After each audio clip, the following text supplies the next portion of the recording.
Yes, I'm Greg Winter. I'm the Nobel laureate for chemistry, 1/4 share. I started to take an interest in chemistry because I think I was very good at it. I found it logical, but it wasn't absolutely mathematical. I liked the way it was taught, which was very much based on evidence. We had a historical approach going through how all the scientific experiments were done that led us to our understanding of matter and the way elements came together. And I found that evidence, that trail of evidence, very satisfying, always thinking about what evidence you needed to justify any particular statement.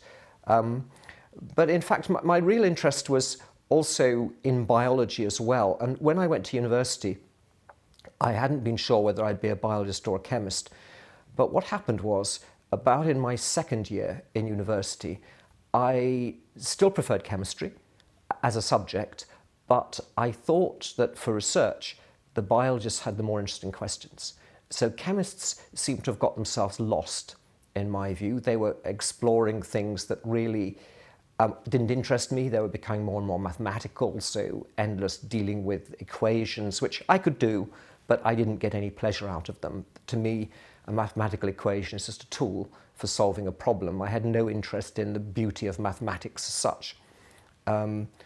I was much more interested in some of the big problems in biology, and I became particularly excited by, there was a book by Melvin Calvin about early evolution and how, which was published around that time, which was the late 80s, perhaps early 70s. And in that book was a description of how the prebiotic soup was formed and the way in which that is thought to have bootstrapped its way into life as we know it. And I thought, now that's really interesting. It sort of combined my interest in molecules and at the same time it made me think about the bigger biological question of evolution. And in a way, that theme has underpinned everything I've done at some level since then. It's that deep interest in evolution, but also interest in the chemistry of how that evolution is achieved.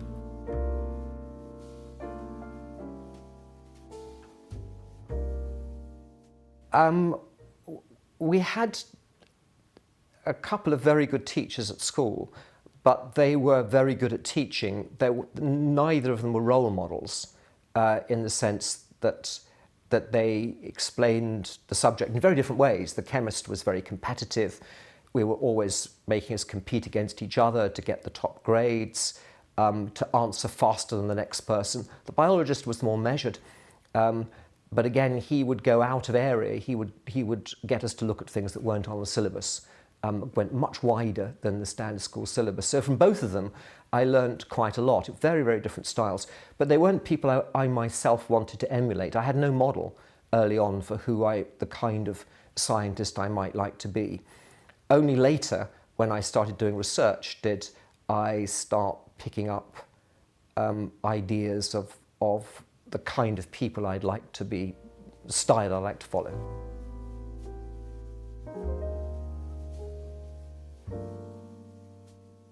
Well, it's a combination of role models. My own PhD supervisor was a northerner, and he was very blunt, and I've sort of borne in mind some little teachings that he's given from time to time.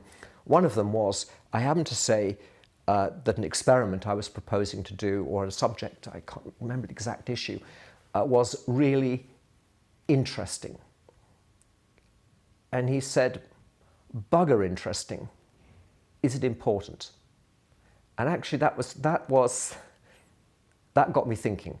Yes, he was right. It was interesting to satisfy your curiosity about something, but no, he was right. It wasn't important. And so actually that was a guiding principle I incorporated, to try to work on things that were important. Of course, you have to judge what you mean by important, and as my own research developed, I realised the importance was one of the, it was very much in the eye of the beholder, but for me, importance started to become increasingly utility. In other words, the ability to use certain things for the common good, and to my mind, that's what I started to think about as being important, and that's what I nailed my colours to in the end.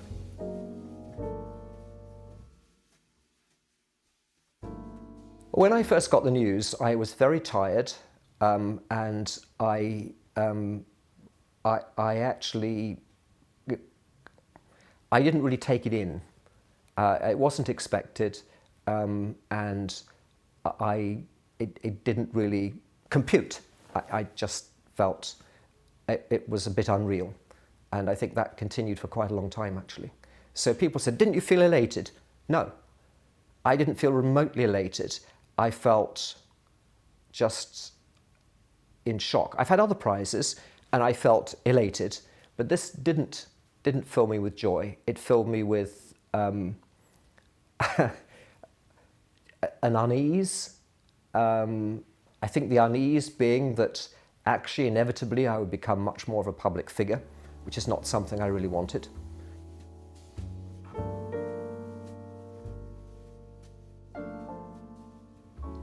Well, the applications I get the most pleasure from are the applications where people have benefited. So there was a big impact from a patient that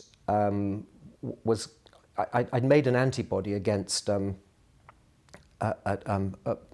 mark on white cells, and this antibody was given to the patient, and I wasn't involved in making a decision as to whether to give it to her, but we did not know what was going to happen. In fact, there was some unease that it might be so powerful it could give very unpleasant side effects. In fact, there were very few side effects, it turned out, and in fact the large accumulation of tumour she had in the spleen started to regress, and on about the 5th day I was taken round by the scientist to meet her. And I was told, well, to get in there, you'd have to look like a junior doctor, put on a white coat. It shouldn't say Medical Research Council on it because it looks like you're going to experiment on people, just a white coat. There's a stethoscope, put it around your neck, everyone will think you're a junior doctor. So I went round and I walked straight in, no one challenged me at all, and went up to this lovely old lady. She was sitting knitting, and talked to her. And I remember at the time she asked me if I'd got any idea of how long this therapy was going to last, and I said, well, we don't. We think you won't react to the antibody because it was our first humanized antibody, but we don't know for sure. And frankly, we're just very glad to see the tumours disappearing, but we don't know just how long it's going to go on for. Maybe it's going to buy you a few days, a few weeks, a few months, a year or two. I simply don't know. She said, well, you're very honest. She said, it's actually a pleasure to talk to scientists. She'd been talking to medics, and I suppose they were a little bit more circumspect. And she said, but all I really need is a couple of months. I said, I was just starting, why do you need a couple of months? And she said, well, my husband's dying, and I want to be with him when he dies. And I still feel choked up when I think about it now. And I thought, this poor woman, there's nothing she can do, and yet we've done something that we can make a difference. And we just have to. It actually gave me an increasing feel of worth for the kind of science I was doing. And at that moment, I decided I'd really got to make much more of an effort to focus my work on the practical application of those molecules.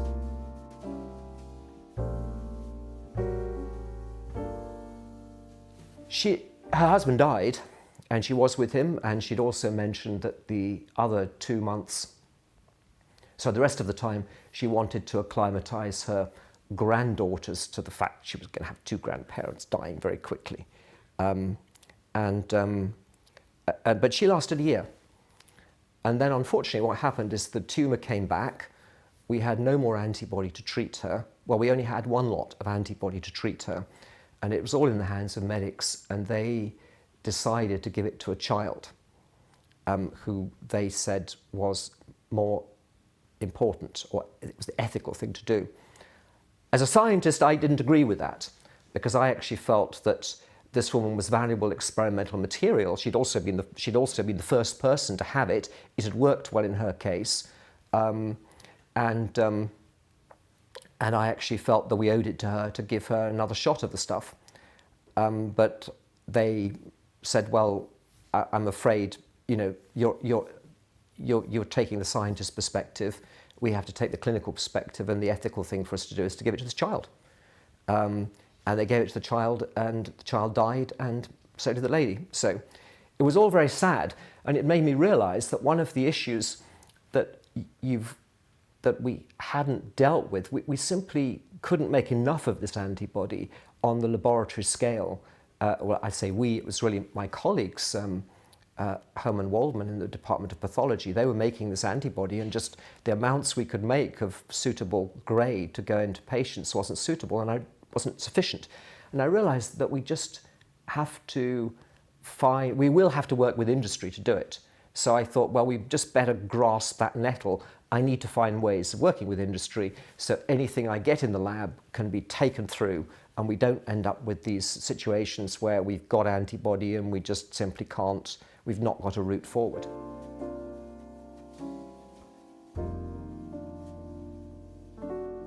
Well, other scientists, I think they do their best, but they probably, and it's perfectly legitimate to say, well, this is what I can do. I can do this bit, and I need other people to take it forward. And it's true in my case. There's a limit to how far I can go. But on the other hand, I feel I should go as far as I can to make sure it is actually used. And once it's been picked up by industry, then in fact I don't have to do any more. I don't have to keep following it through. I don't have to continue doing industrial stuff. So I've actually always stepped back at that point. It's quite exciting to see something going all the way through, and I have always kept tabs on it. But actually, the most important thing for me has been to get involved to the point at which, if you've done something novel, you've got a new technology, then I can assure you industry doesn't run over and seize it off you. You've really got to work quite hard to cross that gap, to make them feel it's worth picking up and running with.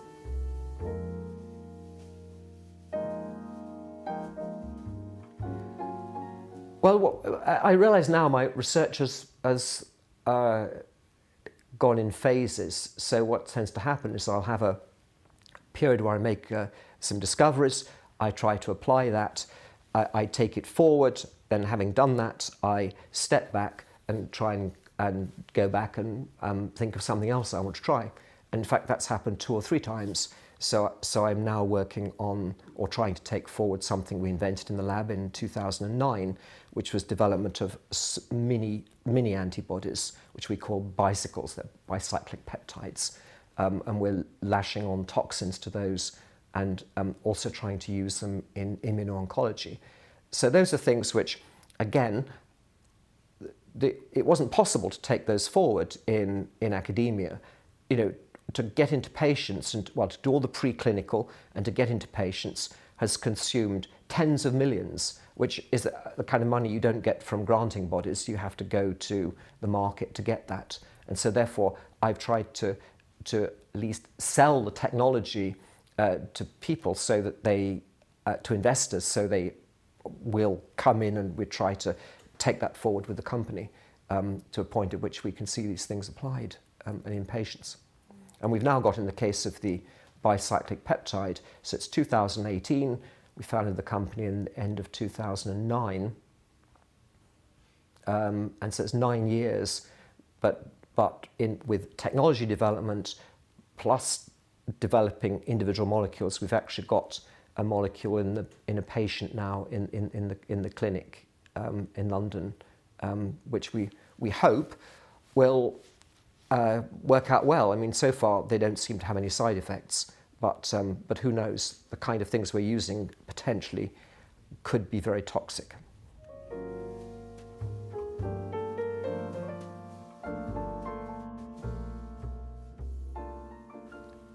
I think a lot of things have happened, certainly in the UK since I grew up.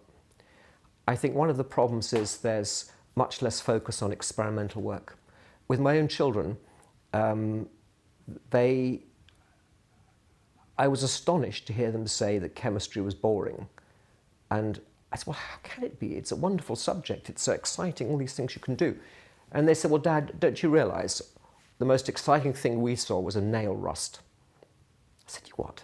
It turned out, for whatever reason, virtually everything is frowned on for health and safety reasons, and possibly other reasons as well. Maybe there aren't the teachers to do it. But in the state schools, there isn't this culture of experiment. And in fact, I remember going back a few years later to my old school where I'd done chemistry, and this was probably about 5 years after I'd left. I'd gone through Cambridge, and I went to see my old chemistry teacher, and he was surrounded by a class of 14-year-olds with Bunsen burners and things leaping out of the ends of tubes and things going pop. And he was sitting there unconcernedly marking things. And all around him there was kind of mayhem of boys doing this and that and adding things they shouldn't have added. And I realised you probably have to be quite brave if you're a chemistry teacher, but he kind of presumably knew all the various kind of serious risks. Occasionally a boy would burn their fingers or singe their hair, and he'd quickly administer first aid and tell them to do what he told them to do in the first place. But it was actually, I remember thinking, this is what chemistry was. The room was full of smells, probably all toxic. It was full of boys doing things off stage and playing little jokes on each other. But actually it got them excited and they really looked forward to chemistry. And I remember thinking, what a shame that we've destroyed that.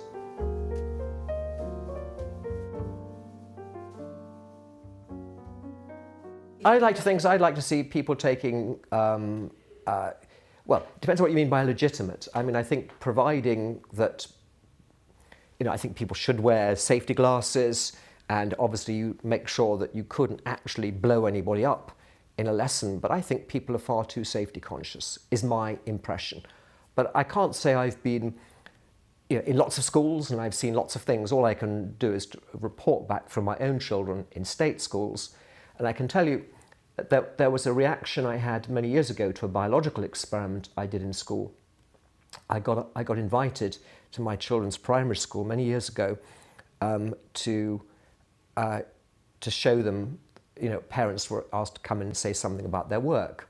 And so, for example, it was easy for a carpenter to come in and show how they carved a piece of wood or whatever, but I went in and I thought, well, I'll show them an experiment. But I needed to make it a couple of days worth. So what I did was I took Petri dishes on one day, and I agreed I'd go in the next day, and I took samples of bacteria, and we had a great time because it was a school in the country, and we went round taking samples from the bottom of people's shoes, from down their ear, up their nose, round the back of one young boy's neck, on the school climbing frame, by swabbing these different areas. I then also mixed in some school disinfectant to see how that worked. And then we plated the bugs out. We plated out the cultures, and I'd done some initial ideas of titrations myself earlier on something, so I had an idea of the kind of dilutions you might need to make. And anyway, took the things home, put them in the bottom of the Arga oven, which is a nice 37 degrees or so. Following day, there were colonies on these different plates. So I wrapped the plates up carefully in cling film and took them in, and we scored the plates. And we had a sort of big chart on the blackboard with the different sites, named the bottom of Johnny's shoes, always used to come from the sheep farm, and he'd always trod in sheep shit, which is why the girls wanted to have that. The back of someone's neck, someone's hands, the school climbing frame, the effect of the school disinfectant. And there were certain things that ended up being very unexpected. First of all, the school climbing frame was not the filthiest thing, which I had assumed it would be, nor was it the bottom of Johnny's shoes, which clearly did have discernible pieces of sheep shit on them. It was the back of the boy's neck. And these things came up. I just couldn't believe the number of colonies that came up. And the other thing was that the school disinfectant had no effect on anything. So we produced this chart, and I have to say, the children loved it, particularly the boys. Two of them kind of, I want to be a scientist when I grow up, sir. They were transfixed by the idea that you could discover things that you didn't know. They said, because we didn't know what the answer would be, because we'd had a bet, and we realized, of course, everyone was wrong. They'd all bet it was actually the bottom of this boy's shoes, and it wasn't. But of course, the next thing that happened is I have a nasty letter from the headmistress apologising for the school disinfectant, but saying the mother of the boy, Johnny, had been humiliated by this, and this poor boy was going to get his neck thoroughly scrubbed. And furthermore, I should have done a health and safety assessment on the possibility that there could have been pathogenic organisms on these plates which children had scored.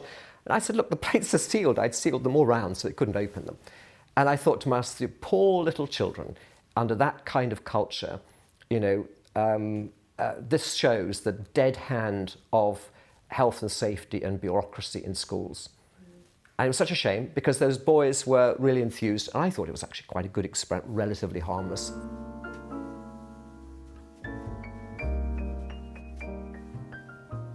My tips for a career in academia are work on something important that matters to you, but also most preferentially will matter to other people as well, and that someone's going to put some money into it. I would say you will have to work extremely hard, harder than you have ever known before. You need to forget about work-life balance. You will have none.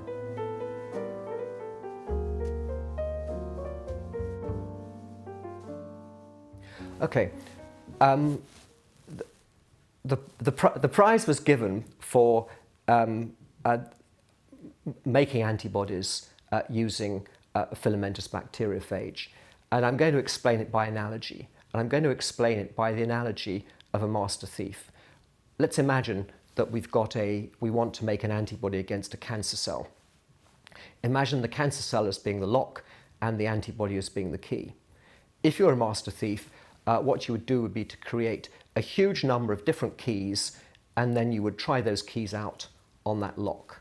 And that's effectively what we did. We found ways of generating a huge number of keys, and then we found an automated way, which was the use of the phage, to be able to do many locks in parallel.